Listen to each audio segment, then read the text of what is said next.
Hey everyone, Spencer Kaufman here with How To Video Channel. Today I'm going to show you how to set up and assemble the Vevor forge. This is a forge that came in the mail. We did an unboxing video. You can check that out here on the Honest Reviews YouTube channel. See how it was packed. It was packed very well. Now we're going to set it up and assemble it. Then we are going to do an overview tutorial of it in another video, so you can check that out in a card up here. That'll be on How To Video Channel. All right, first of all, we got some instructions. I already can tell you that this is not, it's going to suffice. We have no idea what's going on here. Basically, it outlines each of the parts. It's pretty self-explanatory. You know, these will go on there, that will go in there, the hose connects to a propane. These rocks or bricks are going to go inside there, fire brick, you can see here. The only thing that becomes an issue when it comes to the instruction manual is that pack of cement. There is nothing other than right here where it says what the cement is for. Same with this wooden brush. So we have no idea.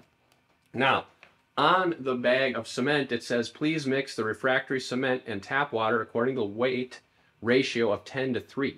Stir it into a paste and apply it to the blanket. Wait for 12 hours before putting it into use. What is the blanket? We don't know. Obviously we can assume. Because back here it says when the ceramic fiber liner becomes thinner than 1 inch, proper insulation is not achieved, so replacement, not one word, needs to be ordered. So we can imagine that this must be the blanket. So we think we're supposed to mix this up with water and then maybe use that brush and paint it all in there. To help with insulation, probably so that this ceramic blanket doesn't start on fire when we put that together. Then we have to wait 12 hours to use. So what I'm going to do, mixing up cement and pasting it and painting it in there is very, very simple. You need to get like a 5-gallon bucket, some hose water, 10:3. Okay, I mixed up that refractory cement at a ratio of 3:5. They recommended 3:10. Look how watery this is. If you did 10, it would be insane.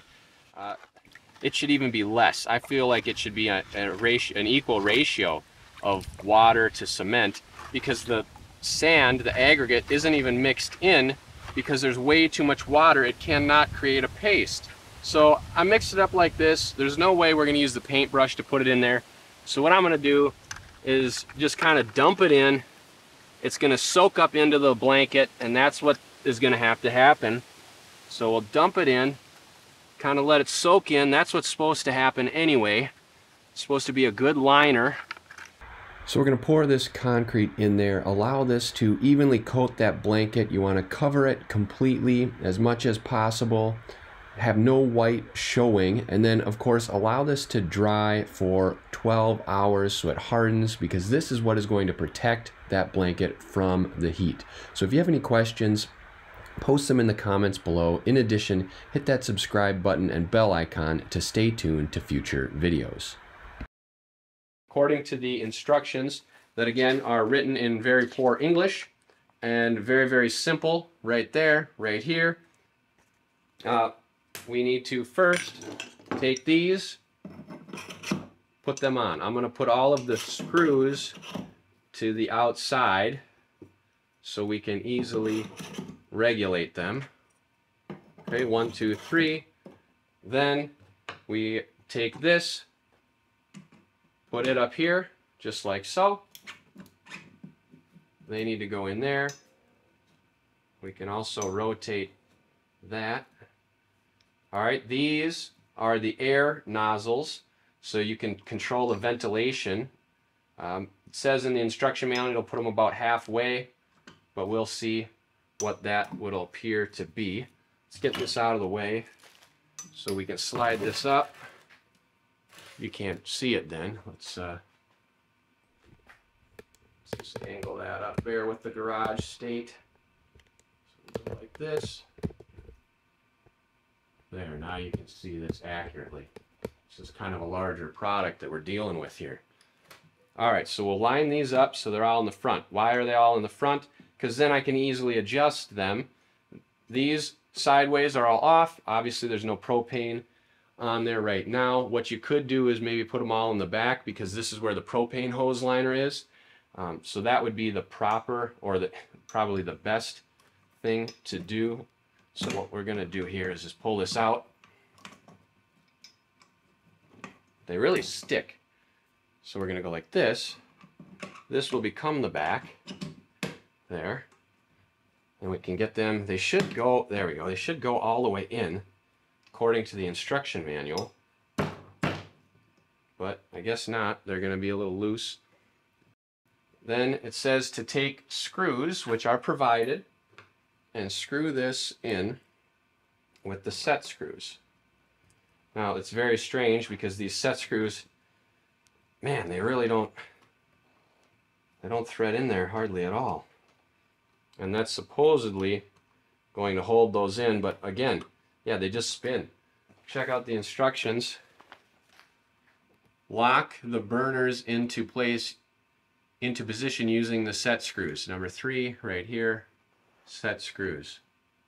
So that's very interesting to me that these set screws don't even work. Let's try to yank this. Yeah, see, they still move. It's not even locked into place.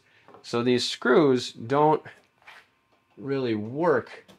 Let's also see, you know, maybe, yeah, they don't, it's not working at all.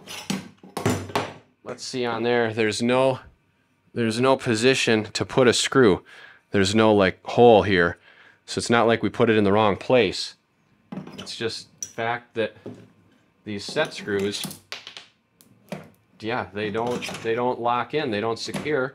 So that's going to be a problem, obviously, because if you're not having them tight, how in the world are you expected to have a good seal when you're dealing with flames, heat, propane, gas?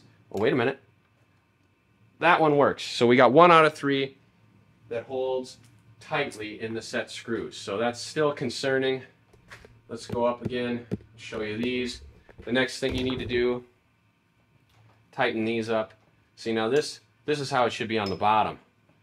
Just tighten them by hand, lock them in, just like that. Just like that. There we go. And that is it. That is pretty much it for the assembly. Of course, you got the propane hose, which is very simple.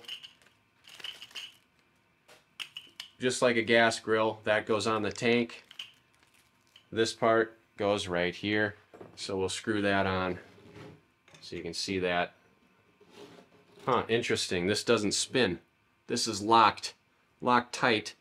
So that's annoying, because then you got to spin the entire hose. Yeah, what a nuisance. Well, all of this will be reflected in the review video, because that's pretty stupid that isn't loose. But I suppose that could be a good thing. Like I said, we're dealing with propane, we're dealing with gas, flames, heat. We don't want things to be loose. But 1 out of 3 screws is not going to work properly, so we'll have to get some type of a different apparatus to tighten those other screws. So for now, that is it. That is how to set up and assemble the Vevor propane forge. The next video will be on how to video channel.